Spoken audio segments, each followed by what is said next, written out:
ไม่มาหอดแล้วพี่น้องเอ้ยพี่น้องเอ้ยมาระวังเด้อเด็กหน่อยเด้อเปิดผับมาโอเคมาพี่น้องเปิดผับมา10 แผ่นกับวงกบปองเอี่ยมวงกบประตูบ่ทันได้พี่น้องเอ้ยเอาลงเลยลงนี่ก็ได้โดนบ่ โดนเติบกระโดดหลายๆเด้อน้องเด้อเครียดตลอดเด้ยามได้ยามหันเด้เอาเด้อ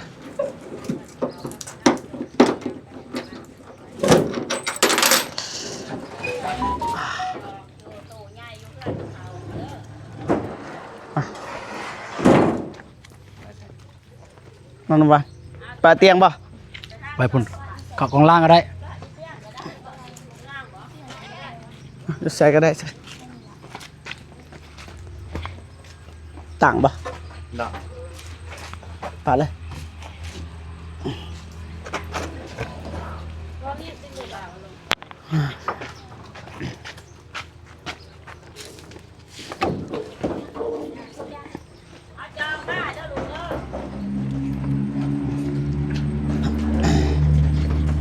ปงเลย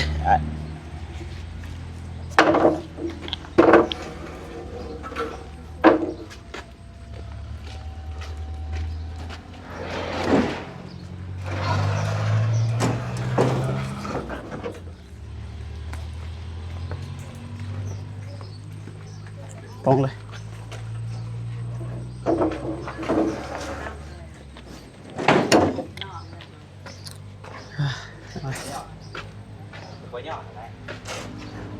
เอาเลย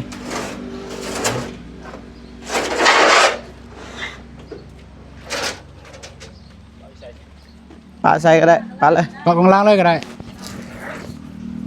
เอา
มาแต่ไซให้น้ำมันลดเดี๋ยวนี้มือมีที่เรียบร้อยพี่น้อย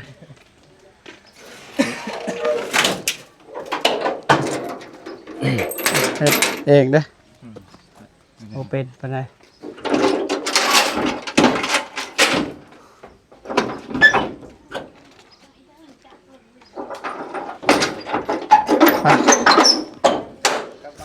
เดี๋ยวนี่เดี๋ยวนึงกันนะกินน้ำกินขนมเลยเฮ้ยมาซื้อกินน้ำ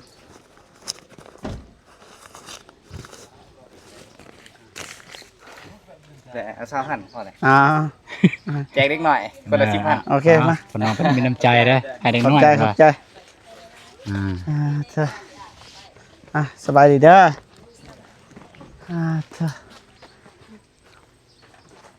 บ่เป็นเมื่อยแล้วอื่นมันฮ้อนไปโอ้เบิ่งซะใจน้องเพิ่น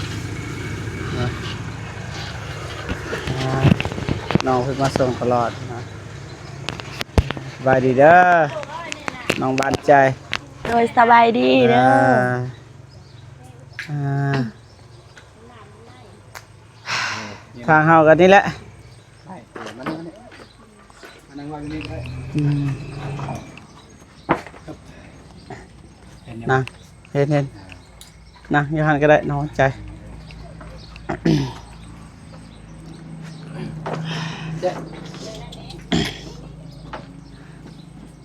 สี่วง อันนี้คือไม่รอบแรกก็ได้เนี่ยเด้อ โดยว งกบ ครบ วงกบพงเยี่ยม4วงตามที่เอาคิดไล่เลย1 2 3 4 โดย แล้วก็วงประตูนี่มันย่างเพราะว่าผมมีงานและประตูสังเกตเบิ่งเมื่อกี้เนี่ยต้องได้เบิ่งไม้วงกบประตูเลยต้องได้สร้างเอาไปสร้างคืนนะต้องได้แทก แม่ สูงเด้อมัน ตอนนี้มันต่ อันนี้มันต่ ำอืม ำเราต้องได้เบิ่งเราต้องได้แทกคืน เดี๋ยว ไปสร้างมาไปสร้าง แล้วก็สั่งน้ำบานนำเลยเดี๋ยว เราไปสร้างเอาแล้วก็ไม้นี่ไม้แป้น ไม่เป็น ที่จริงเนี่ยตอนแรกประตูไล่แต่ สี่แพร ควันลม4แผ่นแต่ว่าขึ้นไปขึ้นมาเพราะว่าเห็นอยู่นี่มันมีบอลแตกมันยังเด้อเคยเอาใส่เนี่ยคือจัง4บอลน่ะบอลวางเกิดเป็นยังอ่ะนะ ได้ ก็เลยว่าเอา10แผ่นซะประมาณนั้นเดี๋ยวจังน้อยจะมีไม้อีกมาเด้อ โดยมื้อนี้เลยบ่ แม่นมื้อนี้เลยจะมาลองทานจังน้อยเพิ่นมาฮอด โดย ลงกันอีกทีหนึง ได้ อ ใบบินแน่ ใบบินน่าจะแวะไปเอา นะ มีเยอะน้ำคลิปแต่ว่า ราคา เท่าไหร่นะ2,800,000 รวมกับ นี่นะ2,800,000 บานปองเอี่ยมกับบานประตูนี่บานประตู350,000วงอันนี้350,000ตัวนี้นี่500,000มันแพงกว่าเนาะ มานัดพี่น้องเลยเดี๋ยวเราท่าทางไอแดงเพิ่นมาก่อนมาฮอดก่อนครับจังหวะ หรือว่าขึ้นไปเบิ่งก่อนป่ะ เมื่อขึ้นบ่ขึ้นอยู่เด้อ ได้ขึ้นไปเบิ่งว่าเราต้องมีบ่ไม่แมท ไม่แม่นบ่ นี่ไม่แม่น ได้ คือมีอยู่เท่าแม่ไม่แม่นเท่านั้น ตัวนี้คิดว่าใหญ่ป่ะ เนี่ยมาอยู่นี่นะประตูนี่ ไม่ ว่าจะการห้องอย่างเดียว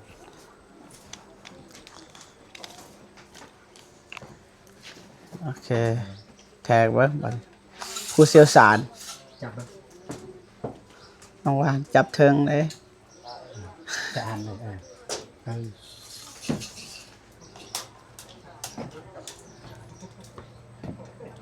เท่าไหร่ พอดีเม็ด70เม็ด78 เม็ด78พอดีปรับเลย แต่ว่าบ้านเนี่ยประมาณเม็ด70 บาทพอดีงามเลยบ้านเม็ด70 มีแต่ว่าเฮาสร้างตัวนี้ก่อนแล้วบานสุดเขาเฮ็ดได้เพราะว่าเขาหูเด้ ชื่อเด้อเม็ด78จ้ะ เม็ด78น้องน้ำหวานบางทีสิเซตไปหา โดย คันบ่จือจดไว้ก็ได้ 78 178 สมมุติว่า70เออบ่โอ้ ใส่ได้ปึก 80พอดีงามคุ้มควง80พอดีงามคุ้มควงในเด้ ได้โอเคพอดีแล้ว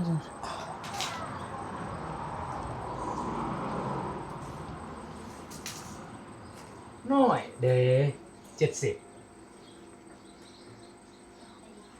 ตัวแม่เพิ่นบอกเมื่อกี้นี่8090บ่แม่น90เม็ดหนึง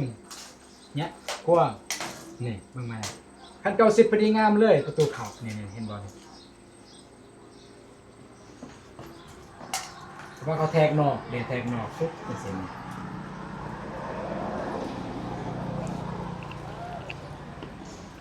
อันนี้บ้านก็เอิ้นว่าบ้านเนี่ยบ้านเนี่ย มันอยู่ในอีก บ้าน80บ้านคนได้สมุดบ้านจริงๆนะ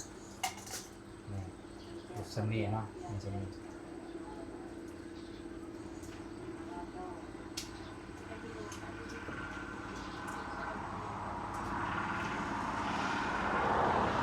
คือว่ารถแดงบ่แม่นมันจะว่าไปสร้างเพิ่ม80เอาวง80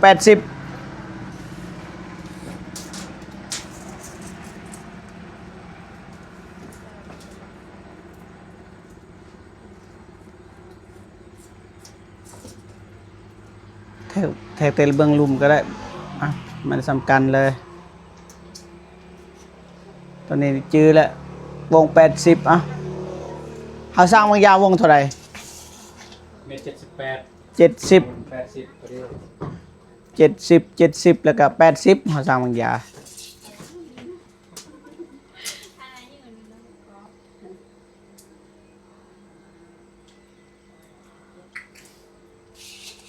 โอเคประเด็นละ ทางใดแบบเอาสิเฮ็ดแบบใดประตูนหรือว่าห้องโทรตัวนี้บ่หรือว่าอยู่หันบ่ เก้าเลยแล้วอันนี้ บ่คันบ่มันสิยากเวียนไปเวียนมาอยู่เฮาเวียนไปเวียนมาได้หรือว่าเอาอยู่นี่ห้องโทร ทางเดียวเลยก็ได้เฮ็ดห้อง บ่นี่ห้องนอนเลย2อันนั้น โดยเฮ็ดห้องนอนเบื้องเดียวเลยก็ได้สิสบายมันจึงบ่ได้อัน จังได๋เวียนไปเวียนมานะย่างอ๋อเข้านี่เข้าออกอันนี้ก็ไปเจอใส่ห้องแล้วก็ย่างไปพุ่น บ่ได้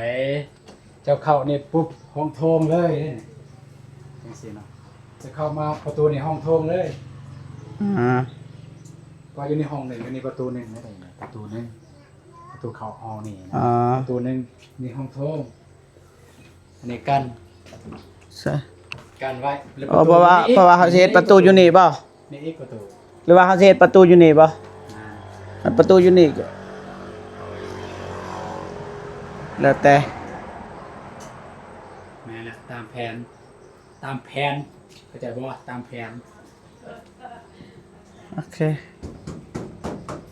ตามแผนเลย แต่ก็ดีคือกันนอนเบิ่งเนี่ยมันจะบ่ฮ้อนตอนเช้ามันคนตื่นสวยคือบ่เจ็บนี่นอนเบิ่งนี่ถึกมันคนตื่นเช้าเนี่ยนอนใส่ก็ได้ นี่มันสิว่ามันต่ำลงนั่น ฮะ ต่ำลง ไม่อันนี้มันบ่ได้เด้ ใส่ไม้เส้นไม้ จะน่าว่าการจะได้ไม่เซ็นก็มาฮอดเลย นี่ก็ได้แอนเลยนี่นะแอนจำสำเร็จแบบนี้ ไปลงรูปมาเลย มีบ่คนเฮ็ด บ่มี ใจน้อย ไอ้น้อยนะแลนไปหาเจ้าหน่อยเนาะ จำบ่จังน้อยก็มื้ออื่นโทรใส่ก่อนจะหน่อยไปแล้วเพิ่นบ่อยู่เพิ่นวางนี่ ตายเสียเวลาสินะเพราะว่าเขาก็ได้เสร็จนะแต่ว่าอ้ายเพิ่นบ่ได้อ่อนน่าจะลูกละอ่อน คันบ่ลูกเพิ่นไปนอนป่า เพิ่นไปนอนปลาแล้วก็ลูกเพิ่นลิ้นบัดนี้ลูกอยู่เฮือนเด้ลูกก็บ่จักสิตอบบัดนี้ลูกน้อย บ่มีไปเฮ็ดขนองก็โตใหญ่คือเฮ็ดมันสิขึ้นบ่ได้บัดน้องของน้องอะนะแล้วตัวใหญ่เราสิขึ้นบ่ได้ อ๋อ สำแบบเรางัดเทิดทางแนวนี้สิงัดได้แต่ว่าคันให้หมาก เราโตใหญ่เนาะ แม่น แต่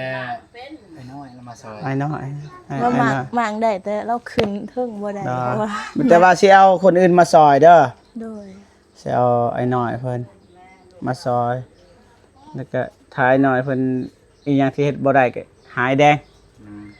หายแดงต่อ อยา บัด ก นี้ ติดประตูนี่ ติดป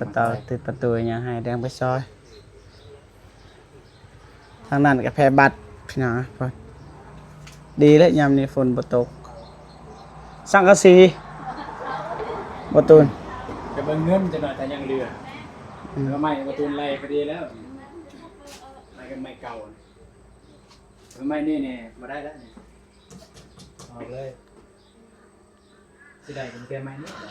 โอ้คันเงินเหลือพี่ละ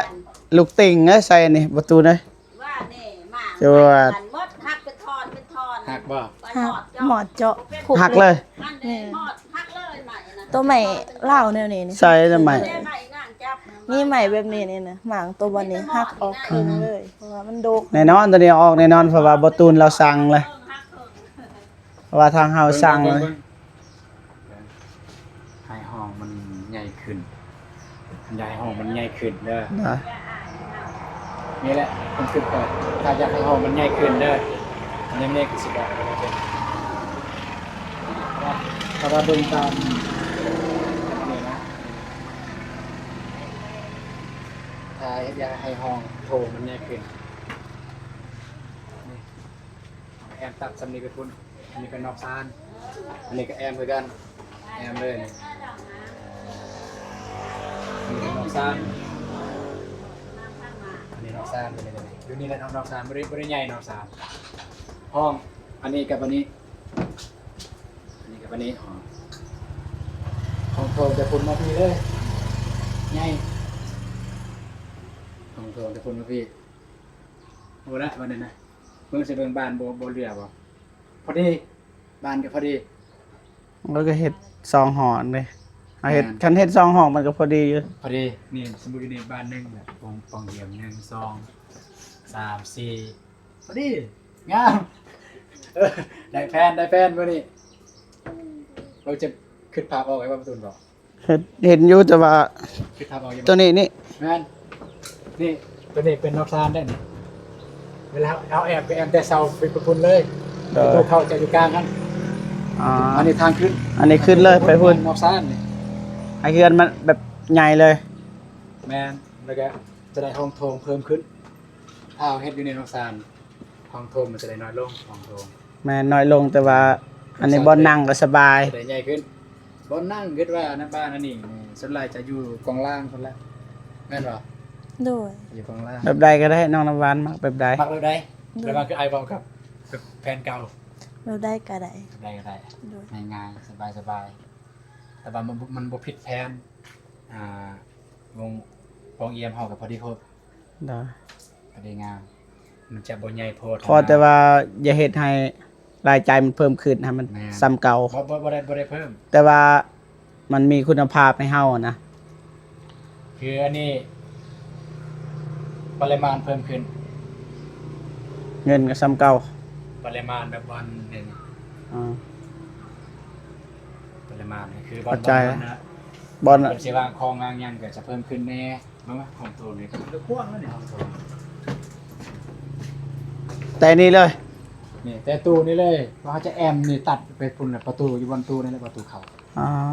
เข้าใจป่ะ เข้าใจ นี่ประตูเขาอยู่นี่อันนี้ห้องโถงเลย อันนี้ประตูเข้าไปห้องนอนนี้ อ๋อ อยู่หันอีกประตูเข้าไปห้องนอนอีก ได้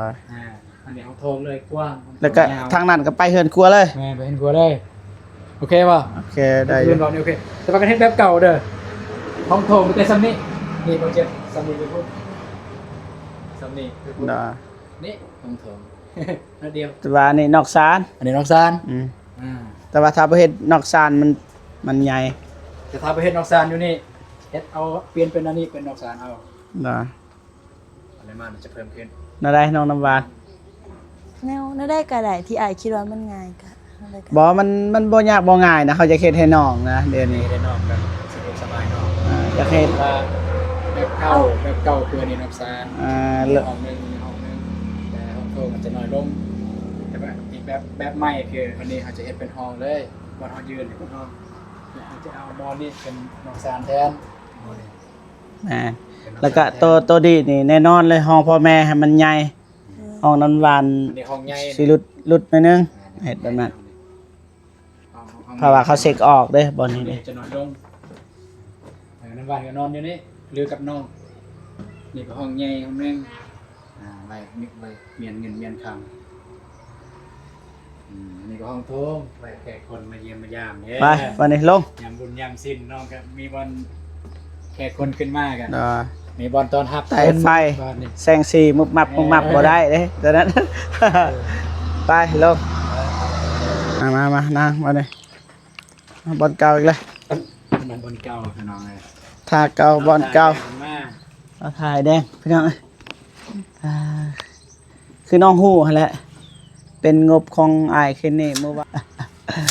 ตัดอีกแล้วพี่น้องเอ้ยบ่ฮู้ จะต่อเลยพี่น้องบ่ฮู้ว่าฮอดไซเลยมันแต่ว่าให้น้องขอบอกขอบใจขอบบุญขอบคุณอ้ายเคนนี่คือเก่านั่นแหละ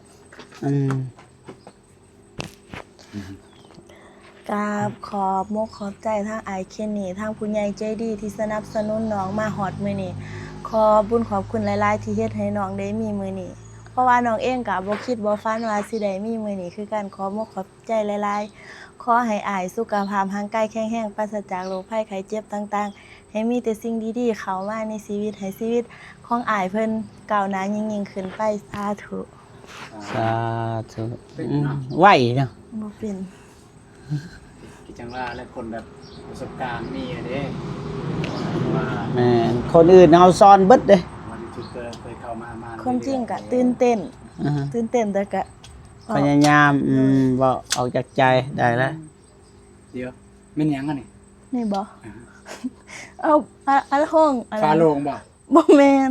อัดห้องอิหยังเฮ็ดห้องประตูบ่อัดตอนนั้นบ่มีประตูเด้บางหั่นเอาตัวนี้อัดแทน อ๋อแทนประตู นี่ก็บ่ถึงกับว่าเป็นประตูแบบเข้าทิ่มเลยนะเอามาอัด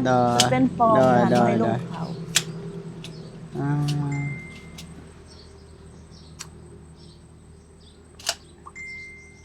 เอา